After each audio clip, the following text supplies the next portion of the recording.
Gardés, que es el director del sur de Europa. Mucho ambiente aquí, muchas bebidas, aquí es good moment, party moments. Julián, ¿cómo está yendo el mercado español, el mercado del sur de Europa? ¿Estáis contentos? ¿Puedes contarnos algo?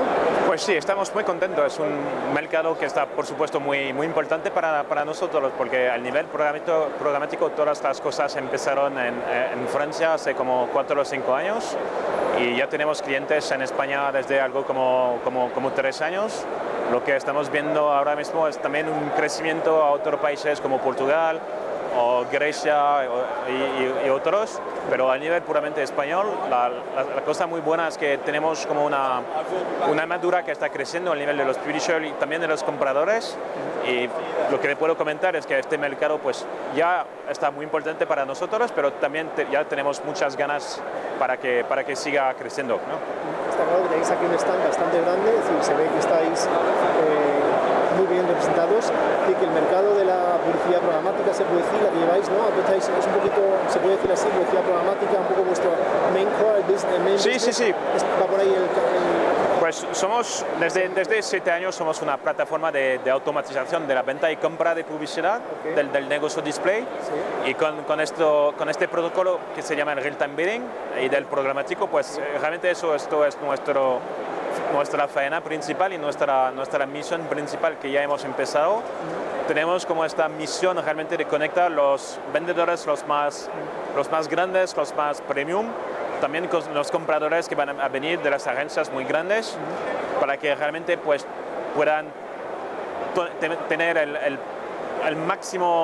los máximos beneficios del programático, que hace unos años solamente estaba como una cosa bastante nueva, pero ahora mismo que está muy mainstream, toda la gente está hablando de programáticos. Si estás mirando dentro de los pabellones de los demás, pues toda la gente está hablando del tema del programático por una razón muy simple, es que si solamente miras a las cifras, ahora mismo en los países como los más maduros de Inglaterra, de Estados Unidos o de Francia, el programático pues representa entre 40 y 60% de las inversiones display. Es que no es algo pequeño ahora mismo, pero es lo más grande en algunos países. Es un business que está creciendo y que va a crecer más. Es un business que está creciendo, por supuesto, que va a crecer aún más, que sigue creciendo. Tenemos como tasas de crecimiento con 2 cifras y pues realmente es algo fenomenal, ¿no? Porque trae mucho valor a los compradores, muchas eficiencias a todo este nivel de venta y de compra que ha sido bastante humano en los tiempos antiguos. Estamos realmente en una situación donde enviar una orden de compras a través de un fichero Excel y utilizando una máquina fax, eso es una locura completamente. Y estamos realmente tratando de automatizar este mecanismo de venta y compra entre los dos actores, que son los vendedores y los compradores. ¿Qué pasa con el aumento de los adblockers? ¿Eso no os molesta, no os preocupa?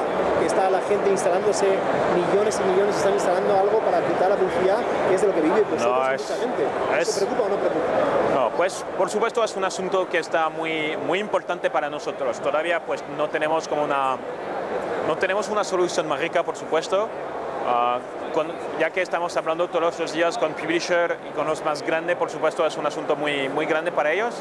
Pues supongo que eso tenemos que trabajar con los usuarios al nivel de la educación, de cuáles son las razones por las cuales puedes acceder a un sitio de manera gratis, y que la publicidad, por supuesto, está muy importante, y que si separamos la publicidad, pues todos los accesos van a ser, no pueden ser gratis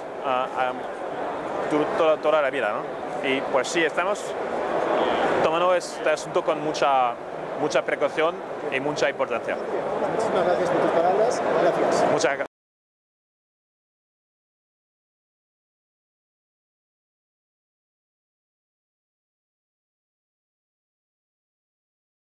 Hi Jay, we meet us again. Indeed. Last time we meet in Mobile Congress, I think, in Cannes. It was, yes.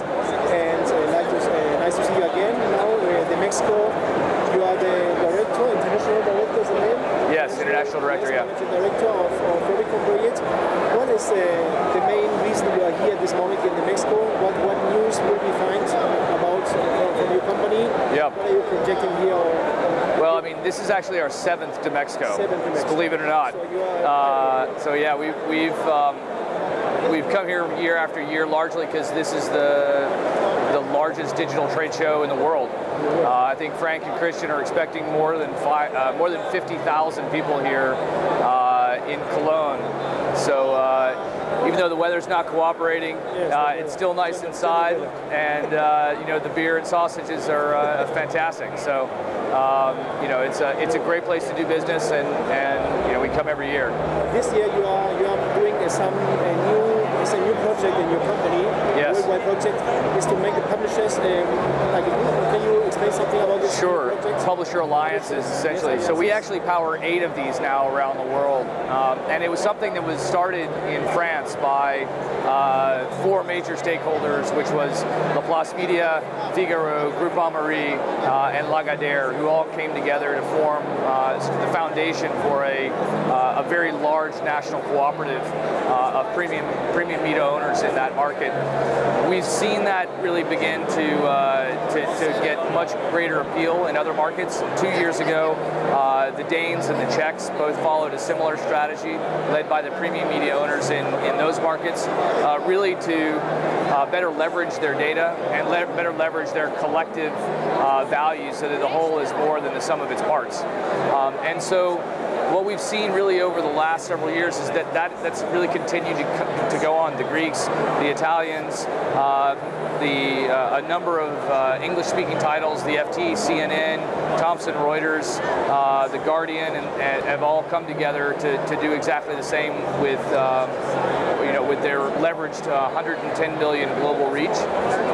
And just yesterday we announced 2 more cooperatives which have formed and launched. One in Hungary, and probably most relevant to your readers, RPA in Argentina, which is La Nación, Clarín, Infobae, etc. So a good agreement. Yeah. Which is the most important market for you here in Europe?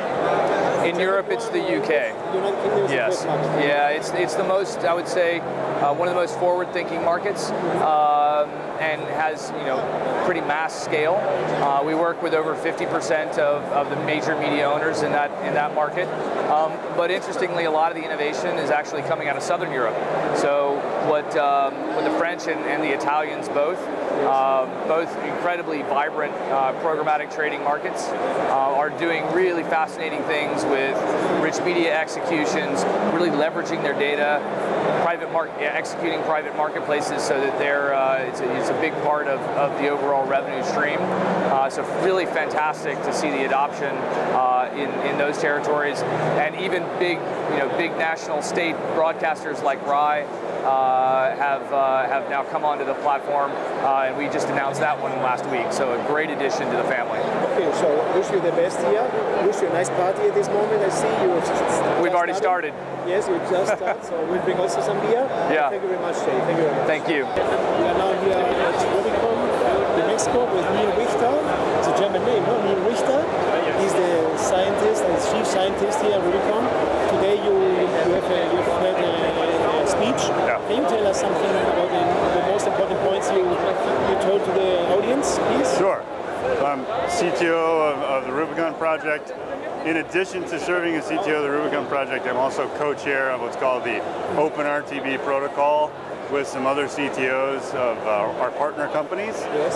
What we do is we help make sure that the base protocol of RTB, which powers the programmatic landscape, which has taken over the advertising world, we make sure that that has the right features, the right functionality in it, so that buyers and sellers can transact in an automated way.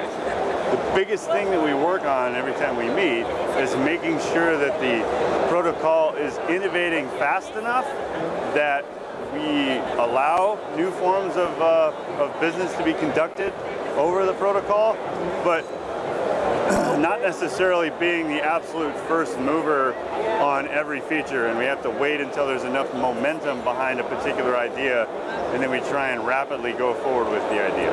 Okay. Interesting.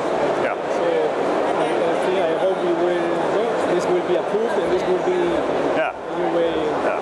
Okay, thank you very much. You want me to mention one of our Latin American publishers that we do a lot with? Yes, why not? Okay. Tell us, because it's Spanish-spoken magazine, so people read us there. So one of our other great pieces of technology is called the Exchange API. Yes. So what it is an exchange that you can build into your product with one integration.